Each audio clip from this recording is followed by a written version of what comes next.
La bonne heure reçoit ce soir le professeur Souleymane Astou Diagne. Souleymane, bonsoir. Bonsoir, madame.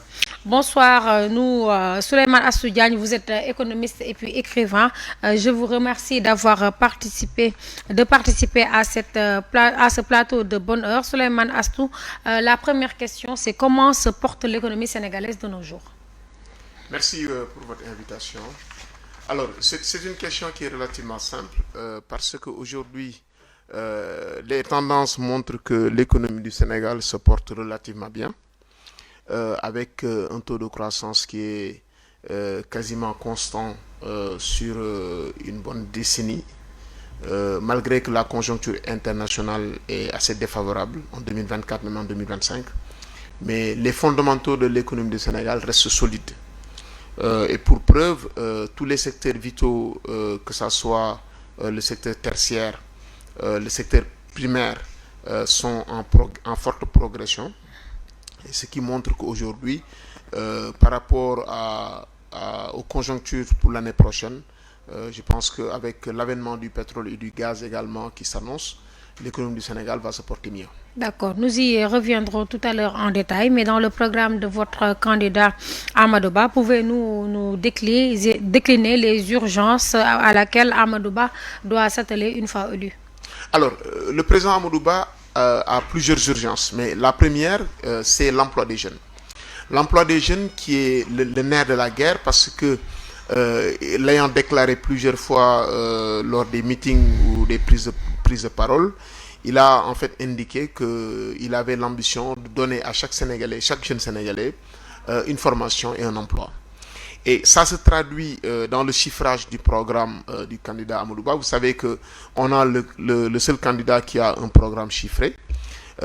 Sur 2024-2029, il est prévu d'investir au Sénégal 27 000 milliards. Et sur les 27 000 milliards, 16% vont aller vers l'industrialisation.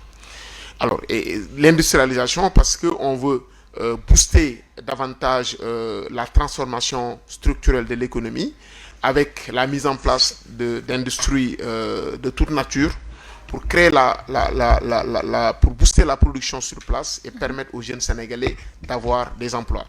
Maintenant, ça va passer également par la formation. Un renforcement de la carte universitaire parce qu'il y a des nouvelles universités qui s'annoncent, qui seront créées, des institutions également de formation professionnelle qui seront mises en place pour essayer de faire conformer l'offre et la demande sur le marché de l'emploi. D'autant plus que je l'ai indiqué tout à l'heure, on est dans un Sénégal qui s'achemine vers l'exploitation du pétrole et du gaz, qui invite, je vais dire, une transformation profonde de notre architecture de formation, surtout dans les métiers du milieu, pour qu'on ait des CAP, des BEP, etc. Et c'est pourquoi dans le programme de notre candidat, emploi-formation, c'est un binôme qui occupe une très très grande place. Également, il y a un autre volet, c'est le volet qui concerne l'agriculture. Vous savez que le président Amadouba est très sensible à la souveraineté alimentaire qui s'inscrit dans ce que le plan Sénégal émergent a déjà fait, réalisé. On peut rappeler que depuis quasiment une décennie, les rendements agricoles ont triplé, voire quadruplé au Sénégal. Mais ce n'est pas suffisant. Je rappelle au bon souvenir de nos téléspectateurs que la marche vers l'émergence nécessite du temps. D'accord. Tout n'est pas rose, mais ça nécessite du temps. Et c'est la raison pour laquelle le président Macky Sall ayant multiplié par 3, voire par 4 certains rendements agricoles, le président Amadouba, une fois élu, va également prendre sa part dans la dynamique du développement agricole. Et le développement agricole qui sera tiré par la finance, parce qu'on annonce une mutualisation des institutions financières, d'accord, qui sont déjà mises en place, pour mieux accompagner le secteur de l'agriculture, qui doit aller de pair avec le secteur de l'artisanat, d'accord, et tous les autres secteurs pour pouvoir en fait booster davantage la croissance qui est de plus en plus partagée. Et le président Amadouba ne cesse de le dire, il souhaite une croissance partagée. Partagée dans le sens où le président Macky Sall a mis en place depuis 2012 un certain nombre de filets sociaux. Je peux en citer les bourses familiales. Il y a également la couverture maladie universelle, enfin pas mal de mécanismes qui visent à redistribuer la richesse pour permettre à ce que les Sénégalais puissent, là où ils se trouvent, jouir des fruits de la croissance. Mais on espère également renforcer cette dynamique dans le sens où le président Amadou Ba a prévu, dans ce sens-là, de mieux réorienter la croissance vers le volet social, avec plus d'investissement dans le social, notamment, qui dit social, dit l'accès à la santé, l'accès à l'éducation, l'accès à l'eau potable, l'accès à l'électricité, etc. Et aujourd'hui, étant l'instigateur ou le principal, je vais dire, accompagnant du président de la République par rapport à la mise en place du plan Sénégal émergent, il n'y a pas une autre personne mieux outillée que Amadou Ba pour pouvoir continuer ce legs qui fait qu'aujourd'hui, notre pays est cité en référence, en exemple, par rapport à la bonne tenue des comptes publics, par rapport également à la bonne dynamique de la croissance. Et s'y ajoute également, pour terminer, que tout ceci s'est fait sans que l'endettement explose au niveau des comptes publics, parce qu'aujourd'hui, on a un taux d'endettement qui est à la limite 68% du PIB, qui aujourd'hui fait que le Sénégal fait partie des pays les moins endettés de l'Afrique et les moins endettés du monde. D'accord. Et si vous voyez tout le lot d'infrastructures qui aujourd'hui transforment notre pays avec des routes, des stades, des hôpitaux, des écoles, et également l'infrastructure numérique sur laquelle l'État a beaucoup investi, on peut se douter qu'une fois que le président Amadou Ba est élu, la cadence va encore se multiplier. D'accord. Vous l'avez tantôt expliqué dans une de vos contributions dans la presse, plus précisément Dakar Actu. Vous avez dit tantôt que Amadou Ba est la personne la plus apte pour accomplir le destin national que vous avez expliqué dans cette contribution. Vous vous basez concrètement sur quoi? Je me base sur trois choses. Je l'ai indiqué.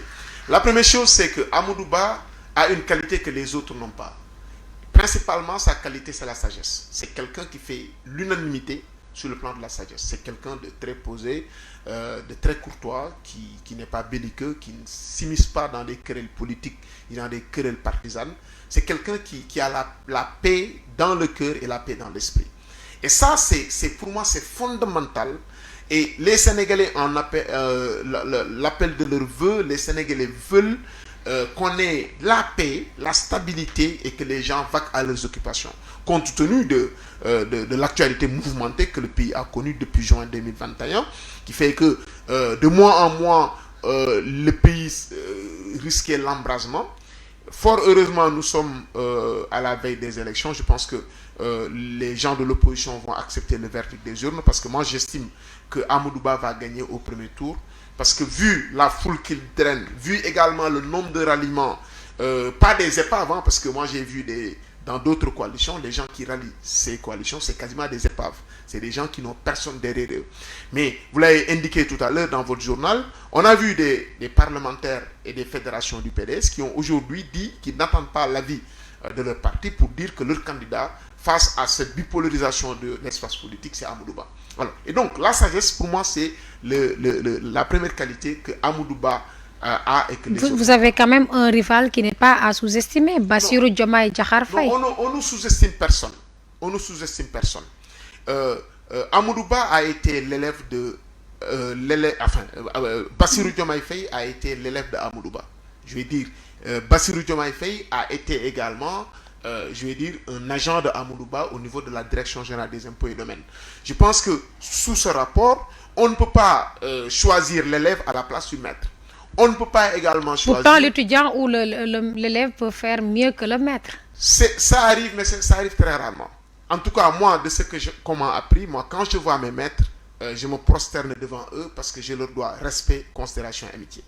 Alors, et Amadou Ba a une expérience de l'État.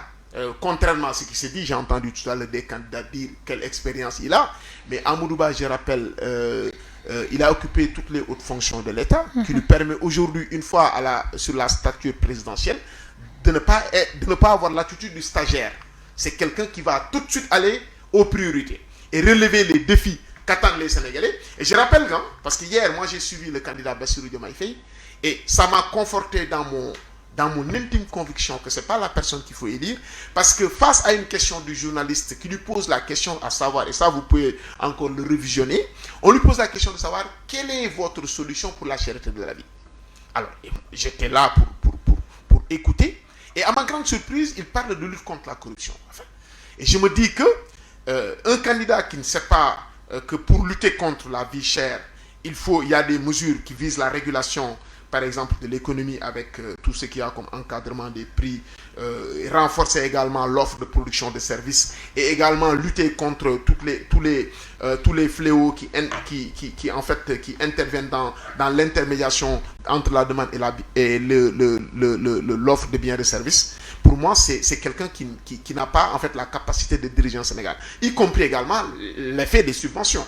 Parce que je peux le rappeler, dans le cas des produits énergétiques, l'État du Sénégal, pour contrôler, pour aider, ou pour encadrer les prix, met d'énormes subventions pour permettre aux Sénégalais de préserver le pouvoir d'achat des Sénégalais. Et donc, pour moi, ça c'est un exemple parmi d'autres. On peut citer le cas de la monnaie, où on nous dit qu'ils vont créer une monnaie, après ils bottent en touche pour dire que ce sera pour 2029. Enfin, donc ça montre en fait une certaine impréparation. Et Amadou Ba a aujourd'hui l'expérience, la maturité qu'il faut, une fois élu, de s'attaquer directement aux priorités des Sénégalais. La troisième chose que Amadou Ba a et que les autres, à mon avis, n'ont pas, c'est le volet social. Amadou Ba, c'est quelqu'un qui a une fibre sociale très prononcée, qui l'a indiqué dans son programme. Social vis-à-vis des personnes les plus démunies avec l'accès à l'eau, l'accès à la santé, l'accès à l'éducation, également renforcer les filets sociaux. Mais Amadou Ba également l'a dit sur tout le long de son parcours, va tout faire pour réduire l'inéquité territoriale. D'accord. Il a arpenté des communes, des régions entières où il a vu ce qui restait à faire et le potentiel de ces régions. Et il s'est engagé, une fois élu, dans le cadre de sa sensibilité sociale, à rapprocher davantage ces régions, ces communes du centre économique du Sénégal. D'accord. Monsieur Diagne, nous allons encore parler d'économie.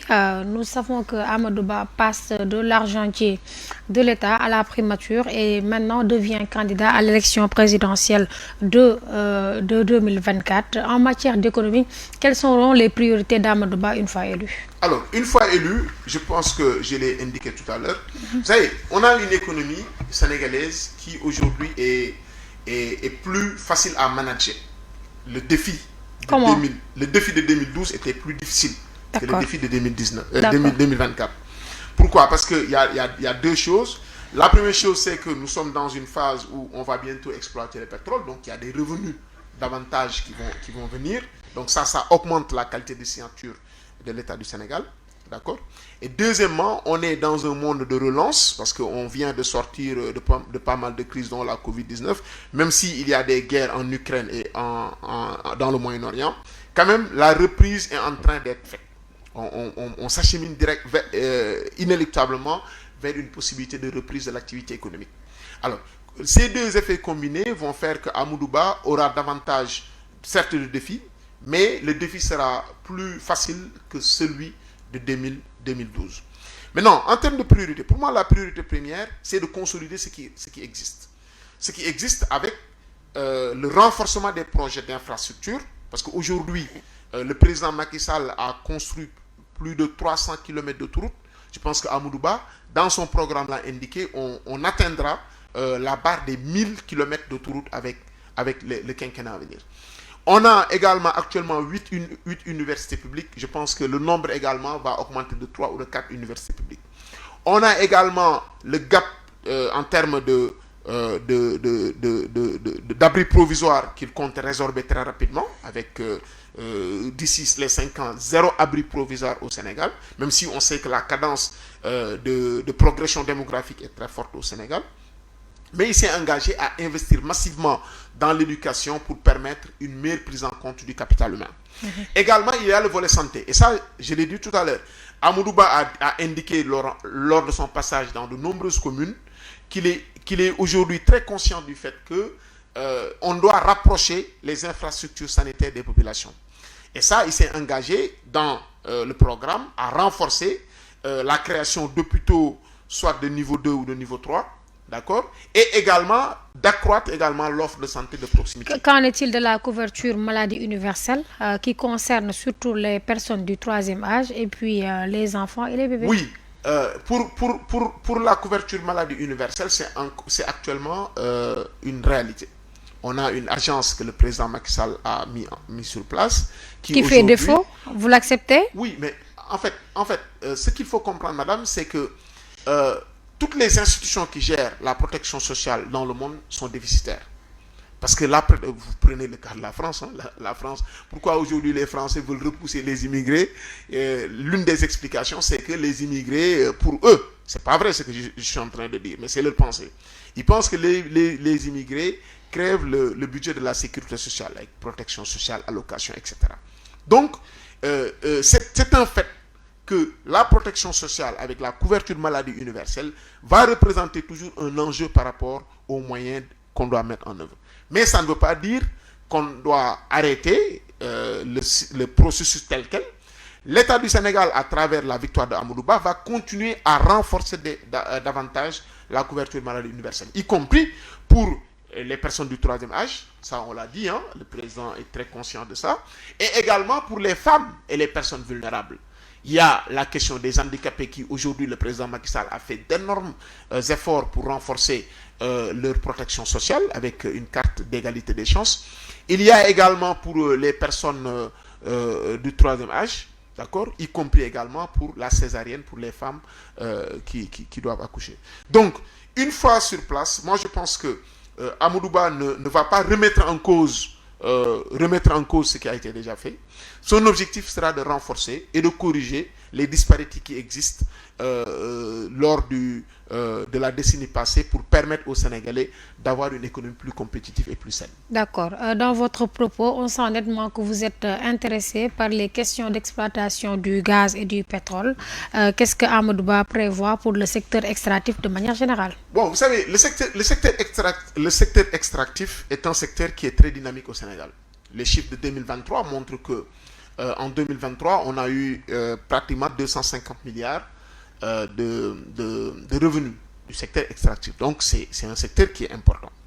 Alors, et la question mais le dispatching fait défaut. Oui, la question qui se pose, je vais en venir. La question qui se pose, c'est de savoir comment organiser le système, parce que les populations autochtones se plaignent toujours pour dire qu'elles ne voient pas la couleur de l'argent. Bon, les multinationales également qui investissent dans ces secteurs-là disent qu'elles ont investi des montants assez considérables. Bon, c'est une question en fait qui est agitée. Mais moi je pense que avec la venue du président Amadou Ba, ce qui a été déjà fait pour le président Macky Sall avec l'appartenance au Sénégal de l'ITE va être renforcé et on va davantage inciter les multinationales à un principe de redevabilité par rapport aux territoires sur lesquels elles sont installées. Et ça va permettre à ces multinationales de pouvoir investir dans l'éducation, la santé, la protection sociale, le sport, la culture, etc. Et la responsabilité sociétale de l'entreprise de manière générale. Même s'il faut dire que, vu de ce côté, moi je pense qu'il faut davantage renforcer la présence de l'État dans les actions des multinationales, qui est une meilleure cohérence, une meilleure concertation sur les cibles à atteindre.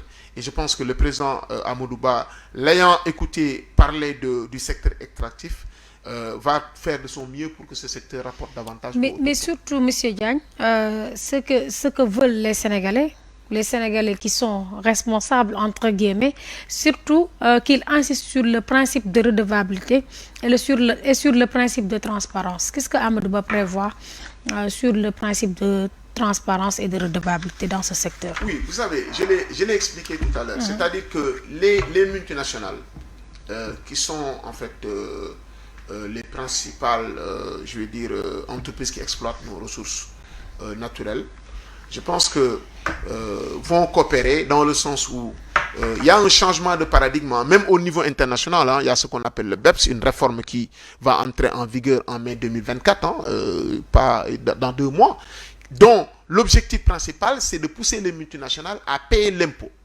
D'accord? Ça s'oriente davantage vers les GAFAM ou les grandes entreprises du numérique.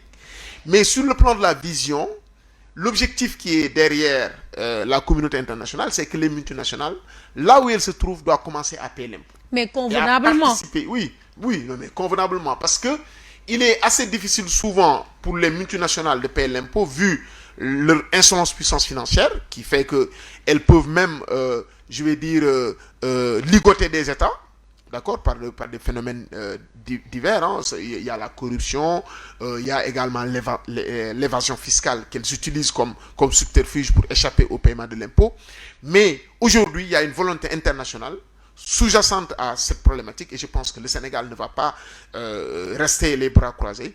On va faire de sorte que les multinationales qui exploitent nos ressources naturelles puissent être redevables par rapport aux populations autochtones en investissant sur les secteurs sociaux, que ce soit l'éducation, l'accès à la santé, l'accès à l'eau potable, l'accès à l'électricité, y compris également la culture, le sport, qui sont des domaines qui sont extrêmement importants pour les populations. D'accord. Parlons sécurité publique. Qu'est-ce que Amadou Ba prévoit sur la sécurité publique concernant surtout le risque de terrorisme que tantôt Abdoulaye Félix Antoine Diome a évoqué? Oui, ça je l'ai évoqué dans ma tribune de tout à l'heure. Pourquoi on doit choisir Amadou Ba? C'est que le Sénégal est dans une ceinture de feu. Alors, le risque de déstabilisation... C'est pas un mot trop fort? Non, c'est pas un mot trop fort. Ça, tout même les Sénégalais le savent. Hein. Vous savez qu'aujourd'hui, on est entouré de pays où il y a de l'instabilité, hein, que ce soit le Mali, enfin, tous ces pays. Mais on n'en a pas encore au terrorisme quand même. Oui, mais ce qui se passe dans le Sahel, c'est du terrorisme. Hein. Pas au Sénégal, je veux dire. Non, mais attendez. Ce qui se passe au Sahel peut venir au Sénégal. C'est-à-dire, par effet de contagion, on peut se lever demain et subir une attaque terroriste. Ce ne sera pas peut-être l'œuvre des Sénégalais, mais ça peut être l'œuvre d'autres groupements ou d'autres personnes. D'autres forces organisées, comme vous le dites tout le temps. Voilà. Mais non, mais ça c'est arrivé dans d'autres pays. Hein. Je pense qu'il faut prendre très au sérieux cette question. D'accord. Alors, on est entouré dans des pays. Vous regardez le Burkina Faso, par exemple. Le Burkina Faso subit des attaques, mais sans commune mesure, où des populations, des villages entiers sont décimés. C'est pas de la fiction, c'est la réalité. Ouais. Le Mali également. D'accord? Et on ne sait pas qui sont ces groupes qui sont à l'origine de ça. C'est des groupes qui sont très agiles, très mobiles, qui ont une force d'organisation et qui s'attaquent à ces États. Leur objectif, c'est de faire effondrer l'architecture étatique dans ces pays. Et si ça s'effondre, c'est le chaos. Ils auront gagné. Et récupérer le pouvoir pour accomplir leur destin. Ça, on le craint pour le Sénégal, parce que s'ils l'ont fait au Mali, ils l'ont fait au Burkina Faso, ils l'ont fait au Niger, et actuellement en Afrique centrale même. Mais pourquoi ne pas penser à ce risque sécuritaire? Il est important donc, pour nous, d'avoir quelqu'un à la tête de l'État, qui est non seulement, qui a de l'expérience, comme le président Amadou Ba, qui a du vécu, d'accord, et qui peut décliner une position claire du Sénégal concernant ces questions. Notamment une question qui est très claire, mais de l'autre côté, on n'a pas besoin d'un président par défaut ou d'un président par procuration. Un président par procuration ne peut pas relever les défis de la sécurité. Un président par défaut également, ou par défaut, ne peut pas également relever les défis de la sécurité. Vous faites référence à Bassirou Diomaye Faye? Oui, mais parce que bon, le slogan, vous le connaissez, on nous dit que Diomaye c'est Sonko. Enfin, Sonko c'est Diomaye. Il n'a pas besoin d'être chaperonné par quelqu'un pour pouvoir exister. Comme Amadou Ba est chaperonné par le chef de l'État. Non, Amadou Ba, dans aucune de ses sorties, vous l'avez vu accompagné de quelqu'un d'autre. Il se promène librement sur le terrain politique, appelle les Sénégalais à voter à son nom propre, parce qu'il sait la signification de la responsabilité qui incombe le poste de chef d'État.